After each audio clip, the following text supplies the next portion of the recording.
ये जो बीत रहा है वक्त नहीं जिंदगी है, तो क्यों ना बनाया जाए इन लम्हों को खास। यही तो होंगे कल हमारी यादों का झरोका। आज के एपिसोड में मेरे तकनीकी सहयोगी श्री ओम प्रकाश शर्मा। तो आइए करें बातें दिल की विद सुषमा।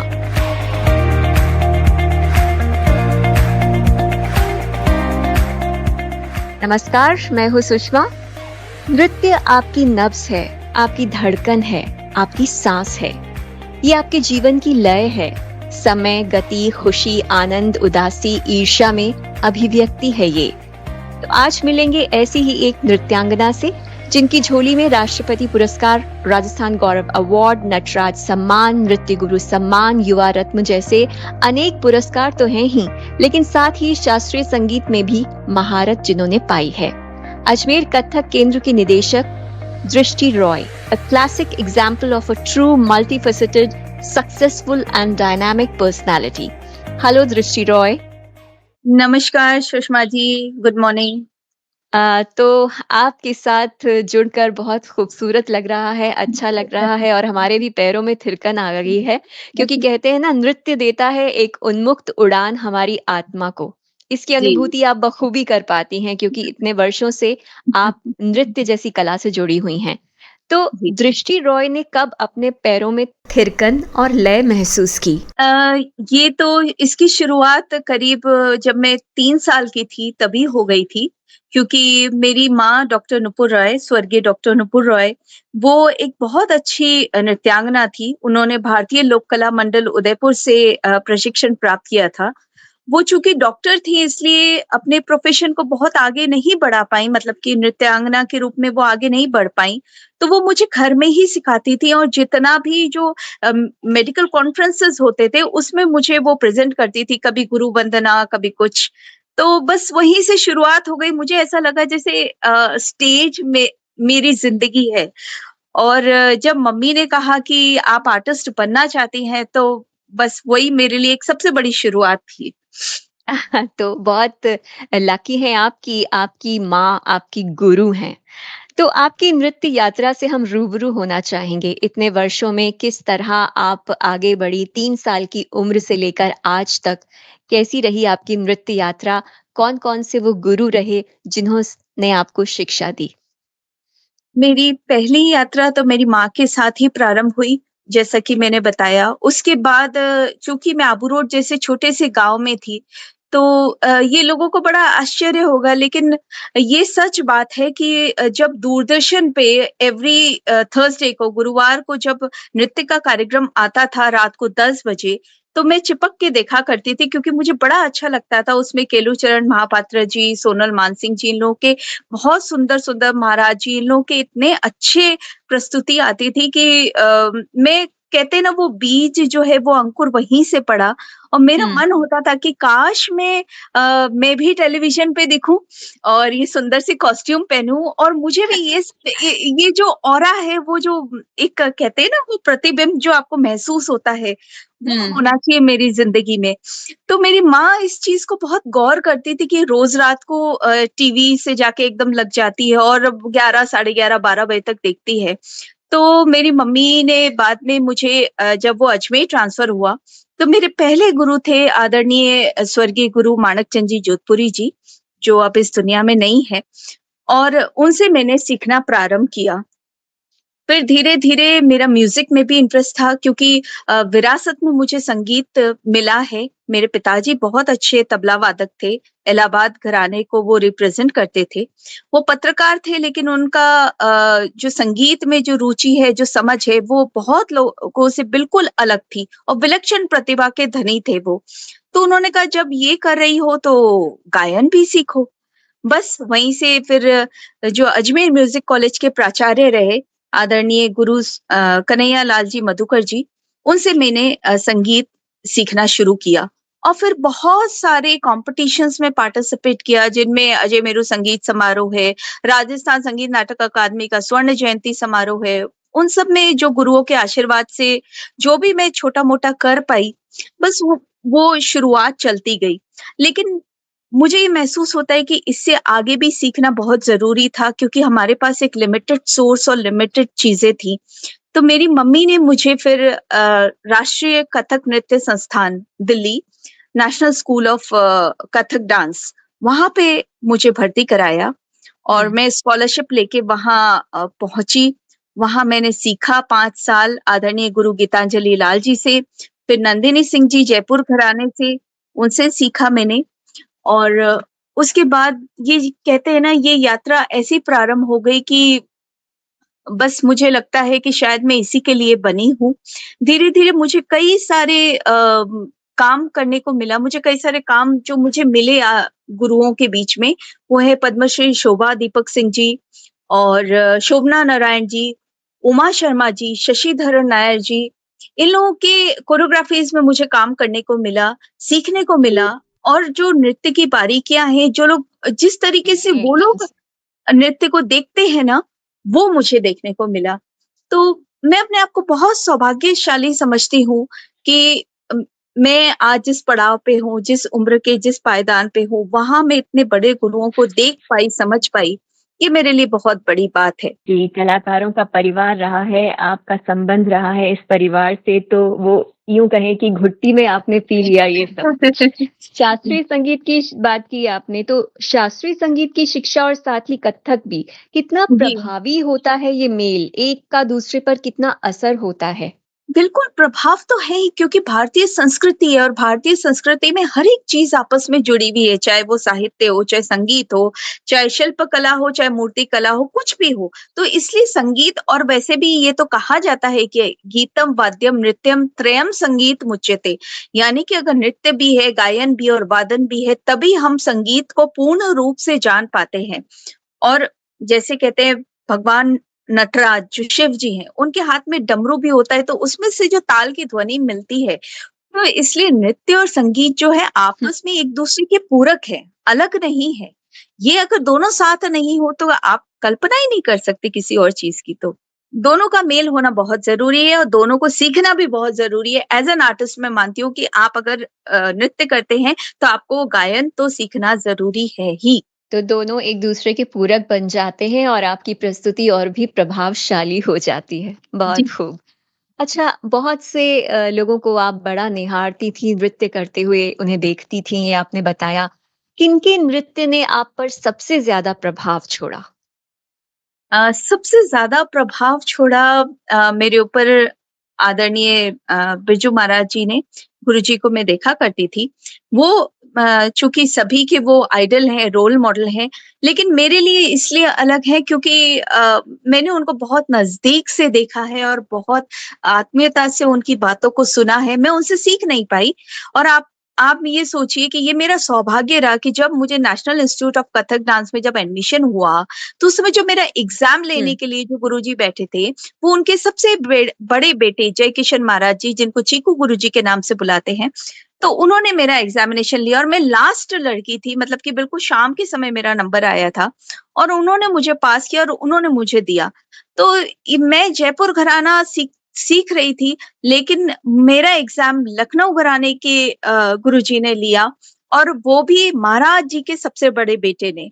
तो मैं उसको बड़ा अपने आप में बहुत गर्व महसूस करती हूँ कि उन्होंने मुझे ए ग्रेड दिया और पास किया और मैं एडमिशन ले पाई। तो शायद कहीं न कहीं ये कहते हैं ना, आप जिसको बचपन से देखते आए, जिनके बारे में सुनते आए, उन्हीं लोगों के सामने आप बैठ के और जब कुछ प्रस्तुत करते हैं, तो वो उसकी मैं व्याख्या नहीं कर सकती कि वो कितना गौरव का क्षण होता है आपके लिए। जी, बिल्कुल, मैं समझ सकती हूँ और घरानों की जब बात चली है, जयपुर घराने को आपने चुना, राइट? जी, जी। बहुत सारे घराने हैं, नृत्य में घरानों का बहुत अहम किरदार होता है। तो क्या ये आपको ऐसा लगा कि मुझे जयपुर घराना ही सीखना है? अ, नहीं, ऐसा कुछ नहीं था। असल में मानक चंद जी जोधपुरी जी, आदरणीय गुरुजी, वो मुझे जोधपुर स्टाइल में सिखाते थे। जो राजस्थान में जो हुँ, कथक नृत्य का चलन है, वो बिल्कुल अलग तरीके का है और वो स्टाइल बिल्कुल भिन्न है, जो दिल्ली के परिप्रेक्ष्य में चलती है ना, दिल्ली, लखनऊ, वो बिल्कुल अलग है। बनारस का उसमें थोड़ा पुट भी आता है, तो वो बिल्कुल अलग ढंग है।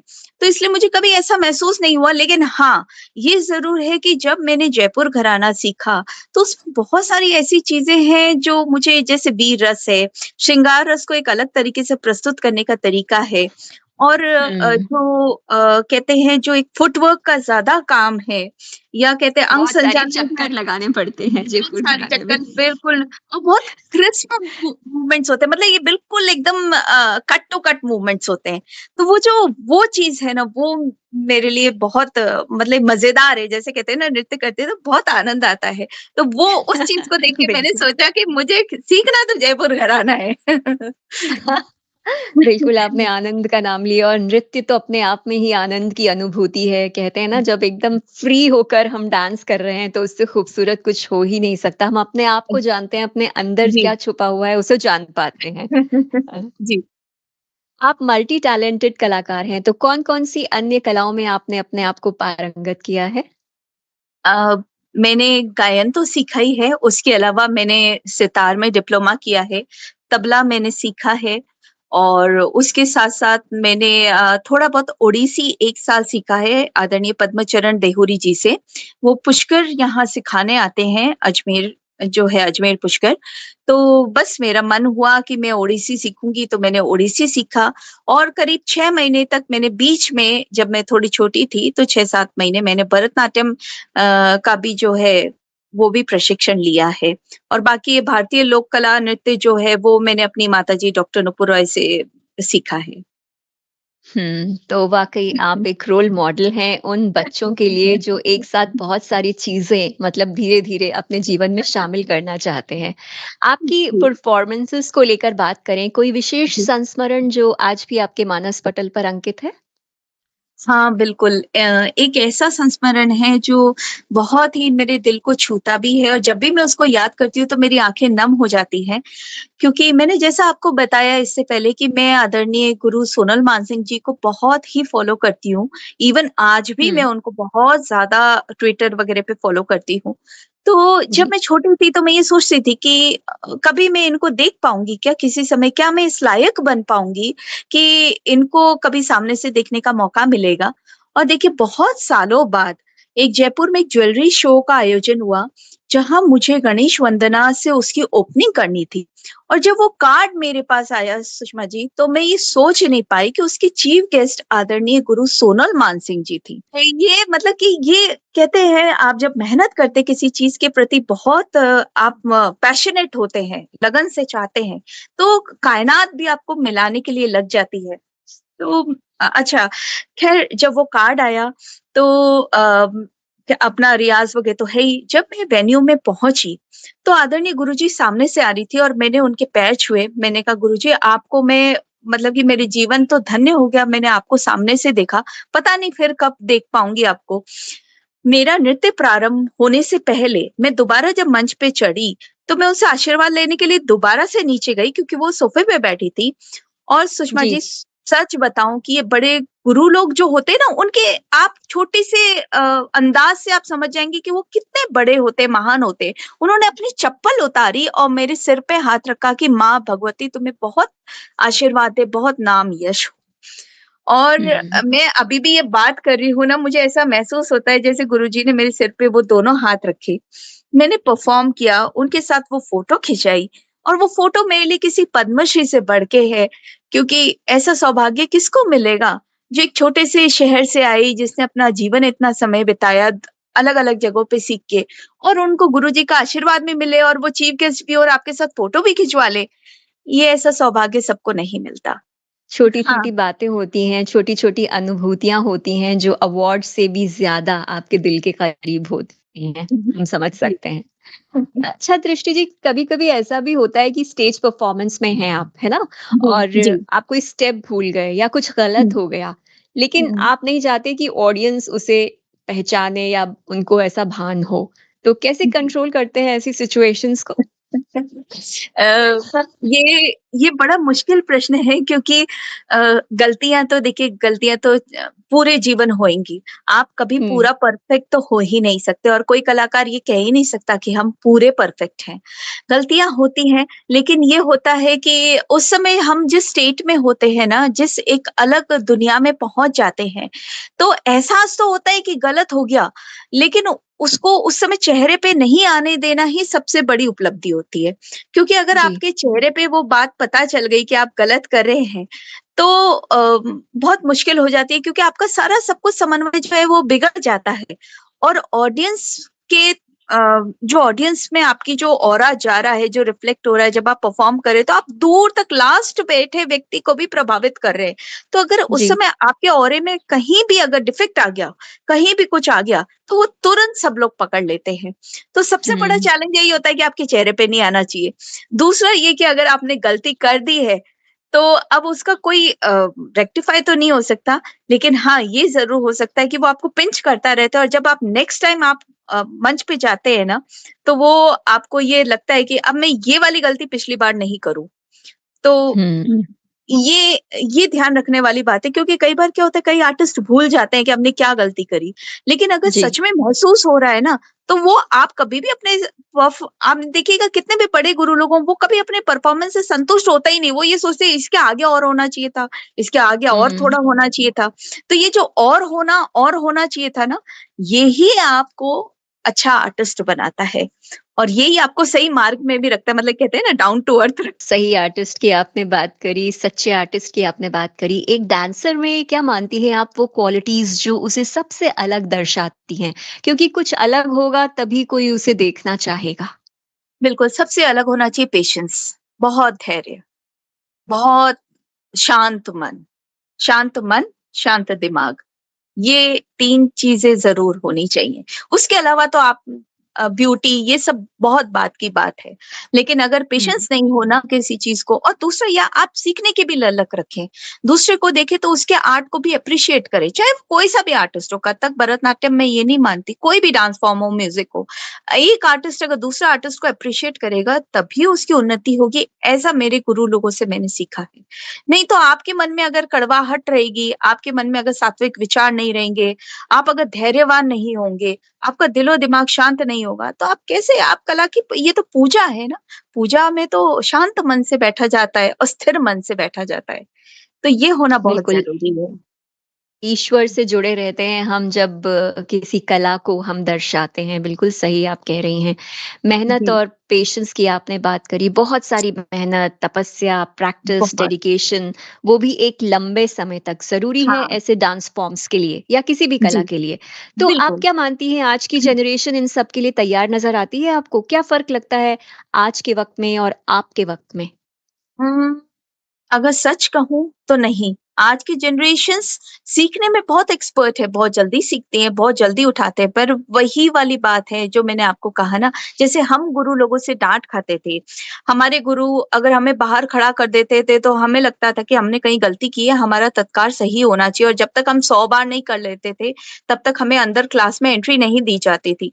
इवन मैंने कई बार जो है बाहर गैलरी में प्रैक्टिस करी है बहुत सालों तक, करीब 2 साल तक तो मुझे इस क्लास के अंदर एंट्रेंस ही नहीं दी थी गीतांजलि दीदी ने। तो ये ऐसा पेशेंस होना, ऐसा डेडिकेशन होना बहुत मुश्किल बात है। कुछ बच्चे कर सकते हैं, लेकिन ये डिपेंड करता है आपके संस्कारों पे, आपके घर के माहौल पे और आप कैसा चाहते हैं अपने जीवन में, ये भी इस पे भी निर्भर करता है। तो आज के बच्चे बहुत हुँ। जल्दी हर चीज़ को पाना चाहते हैं। मैं मानती हूँ सक्सेस का कोई शॉर्टकट नहीं है क्योंकि जो शॉर्टकट वाला सक्सेस होगा वो कभी स्थायी नहीं होगा आपके जीवन में। और जिसको आप धैर्य से पार कर जाएँगे ना उस रास्ते को, तो हुँ। फिर आपको उसका अलग आनंद, एक अलग कद मिलेगा, एक अलग जगह मिलेगी आपको। तो आपने कहा कि आप गैलरी में आपको डांस करना पड़ा बहुत समय तक, ऐसा क्यों हुआ? क्योंकि ये था कि हम लोग फर्स्ट ईयर वाले बच्चे थे और हमें सिर्फ ये कहा गया था कि पहले आप अपनी तत्कार सुधारें, है ना? उसके बाद अच्छा। हम बात करेंगे। जी हाँ, तो फुटवर्क जो होता है फुटवर्क भी बहुत पेचीदा चीज़ है। लोग समझते हैं 4 बार कर लिया तो या आ गया, नहीं, वो उसका एक अलग रिदम, एक अलग सुर है। वो सुर परफेक्ट आना चाहिए, वो सुंदरता दिखनी चाहिए। और गुरुजी कहते थे पैरों के लयकारी जब हो तो पैर सुंदर दिखने चाहिए। हम उस सुंदरता को पकड़ने की कोशिश करते थे कि हमारे पैर कभी चौड़े हो जाते हैं, कभी हम टेढ़े हो जाते हैं, कभी हमारी गर्दन टेढ़ी हो जाती है। तो ये बड़ा हुँ, टिपिकल चीज़ है, क्योंकि आप कैसे, आप जब 10 मिनट आप खड़े हैं, 10 मिनट में आपकी पूरी बॉडी जो है वो एक लय में आ जानी चाहिए, मतलब हाथ, पैर, उँगलियाँ वो हैं। अब उसको 10 मिनट में हम कैसे साधें? तो गुरुजी का ये कहना था कि पहले ये 10 मिनट साध लो, उसके बाद फिर बाद में बात करेंगे। ऐसे करते हुए 2 जी। साल निकल हुँ। गए। तो बहुत मेहनत आपने और आज शिद्दत ये तो जी, मुझे बहुत खुशी होती है कि मैंने सच में अच्छा सीखा। ये मेरा मन खुश होता है उस बात से। बिल्कुल, आपने जो तपस्या की वो रंग लाई। अ, जी। अभी आजकल आप मतलब आप बहुत सारी वर्कशॉप्स करती हैं, क्लासेस लेती हैं, तो सिर्फ़ शौकिया तौर पर कुछ समय के लिए सीखने वालों की संख्या ज़्यादा रहती है या इसे पूरी तरह निपुणता से सीखने वाले छात्र-छात्राएँ भी मौजूद हैं? नहीं, निपुणता से सीखने वाले छात्र-छात्राएँ भी हैं। बिल्कुल हैं, कई बच्चियाँ हैं और मेरी कई सीनियर स्टूडेंट्स हैं जो आज यहाँ से सीख के बाहर सिखा रही हैं। आउट ऑफ इंडिया भी वो लोग जाती हैं और मैं ये देखती हूँ कि बच्चे तो बच्चे, बड़ी लेडीज़ भी सीखना चाहती हैं, जिनके मन में है ना कभी कोई दबी हुई आकांक्षा रह गई कि काश मैं सीख पाती। तो मैं उनको एनकरेज करती हूँ कि सीखने की कोई उम्र नहीं है। मैं मानती हूँ आप प्रोफ़ेशनली स्टेज पे उस तरीके से नहीं कर पाएँगी, बहुत ज़्यादा नहीं कर पाएँगी, लेकिन जितना भी आप कर पाएँ, जितना आपकी क्षमता हो और आपकी इच्छा पे निर्भर करता है, उतना आप ज़रूर करें। और अगर उस तरीके से अगर हमारी कला संस्कृति, भारतीय संस्कृति आगे बढ़ती है, तो क्या हर्ज़ है? मुझे तो खुशी है कि अगर मेरे यहाँ से अगर 100 में से अगर 50 जने भी अच्छा सीख के जाते हैं और निपुणता से हुँ। करते हैं, तो वही मेरे लिए सबसे बड़ी उपलब्धि है। जी, क्योंकि इतनी मेहनत है इस कला में, इतनी तपस्या है, तो अगर कोई इसको अपना रहा है और वो करियर के तौर पर अपनाना जी। चाहता है, तो आज हाँ। का वक़्त देखते हुए आप क्या मानती हैं, क्या स्कोप है इस करियर का? बहुत सारा स्कोप है, आप क्लासेस चला सकते हैं। मेरी कई स्टूडेंट्स जो है सांस्कृतिक कोटा जो होता है रेलवेज़ में, उसमें एज़ अ जॉब करी हैं, कई लेक्चरर्स हैं, कई अभी मैंने यूनिवर्सिटी में कराया था तो उनके डिपार्टमेंट से जो होता है वहाँ से उन लोगों ने लिया सर्टिफिकेट कोर्स किया मेरे इंस्टीट्यूट की तरफ से। तो इस तरीके से आपके वो ऐड ऑन होते हैं, कहीं आप कल्चरल एम्बेसडर बन सकते हैं। नॉलेज तो अगर आपके पास थोड़ा भी है ना इन चीज़ों का, तो वो आपको कहीं न कहीं तो आपको पहुँचा ही देगा। और आप अगर चाहें तो इसको प्रोफ़ेशन बना सकते हैं। बहुत आज हमारे टाइम पे तो यूट्यूब नहीं था, व्हाट्सएप नहीं था, फ़ेसबुक नहीं था, तो इतनी सुविधाएँ भी नहीं थी। आज तो कितना कुछ है। आप अगर कुछ करना चाहें, तो आपके लिए तो रास्ते बहुत ओपन है ना। और ज़रूरी हुँ। नहीं कि आप कथक सीखें तो आप सिर्फ़ कथक आर्टिस्ट ही बने। आप कथक सीखिए, लेकिन आप बैलेरिना भी सीखिए और आप साथ में कोरियोग्राफ़र बनिए। अच्छे फ़िल्म कोरियोग्राफ़र बनिए, आप कोई क्लासेस अच्छा चलाइए या एकेडमी चलाइए। तो स्कोप जी। बहुत है। हुँ। तो आप कैसे अपनी कला का विस्तार करने में प्रयासरत हैं आजकल? कैसे इस डांस फ़ॉर्म को नेक्स्ट जेन तक पहुँचा रही हैं? मेरी 2 संस्थाएँ हैं, अजमेर कथक कला केंद्र और विविधा आर्ट एंड कल्चरल ऑर्गनाइज़ेशन। ये दोनों ही राजस्थान संगीत नाटक अकादमी से मान्यता प्राप्त हैं और इन दोनों से ही मैं कोशिश करती हूँ कि कभी मैं वर्कशॉप लगाऊँ, कभी म्यूज़िक का प्रोग्राम करूँ और इनके द्वारा ही मैं जो कार्य कर रही हूँ, वो बच्चों तक पहुँचने का काम कर रही हूँ। कई स्कूल्स में मैं फ्री डेमोन्स्ट्रेशंस कर रही हूँ ताकि बहुत ज़्यादा से ज़्यादा लड़कियाँ जो हैं, इस आर्ट फॉर्म को सीखें और जानें। थोड़ा बेसिक भी सीखें तो भी चलेगा और जो आगे परस्यू करना चाहे, वो आके हमारे एकेडमी में ज़रूर से आएँ। अजमेर में है आपकी अकेडमी हुँ। और वहाँ पर जी, आप ये शिक्षा दे रही हैं बच्चियों को। बिल्कुल, बिल्कुल। हुँ।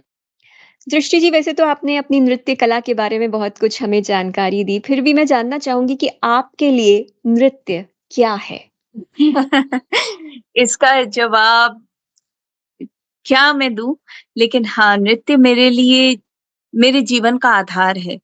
मेरा सब कुछ है, मेरी जो पहचान है, मेरी जो कहते हैं ना आइडेंटिटी तो एक अलग बात हो जाएगी, पहचान ही हो जाएगा, लेकिन मेरे श्वास में नृत्य है। मतलब कि मैं इसके अलावा कुछ और सोच ही नहीं सकती। अगर मुझे और कुछ बोला जाए कि आप इसके अलावा क्या बनना चाहेंगी? तो शायद मुझे नहीं पता।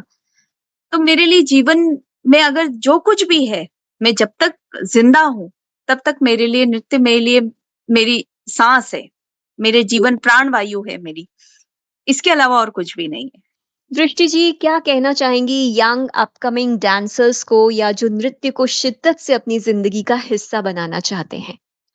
जितने भी कलाकार जो बनना चाह रही हैं या बनने की प्रक्रिया में हैं, उनको मैं एक ही बात कहना चाहूँगी, सबसे पहले अपने माता-पिता और गुरुजनों के प्रति आपका डेडिकेशन होना चाहिए, मतलब कि उनके प्रति पूर्ण रूप से आपका समर्पण होना चाहिए।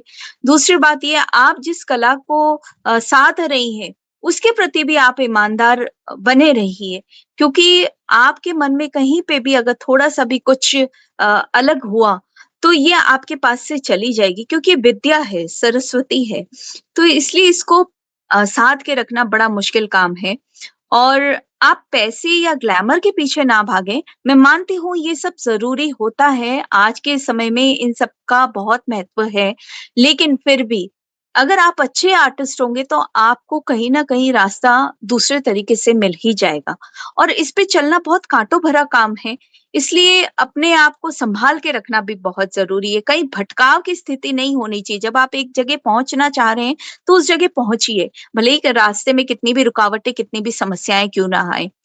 तो मैं आज के डांसर्स को यही कहना चाहूँगी कि आपका डेडिकेशन और आपका डिसिप्लिन, जो आप जिस आर्ट फॉर्म को लेके चल रही हैं, उसके प्रति आपका डिसिप्लिन होना भी बहुत आवश्यक है और वही आपको आगे पहुँचाएगा। बाकी सब तो निमित्त मात्र है, सब कुछ अपने आप मिल जाएगा इन दोनों के होने से। क्या बात है और बिल्कुल आपका डेडिकेशन, आपकी शिद्दत आपको मंज़िल तक पहुँचाता है, ये आपको देखकर समझ आता है।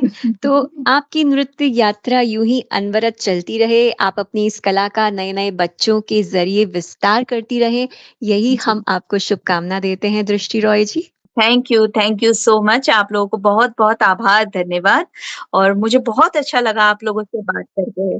Thank you Drishti, thank you so much. Thank you ji, thank thank you. You. Thank you.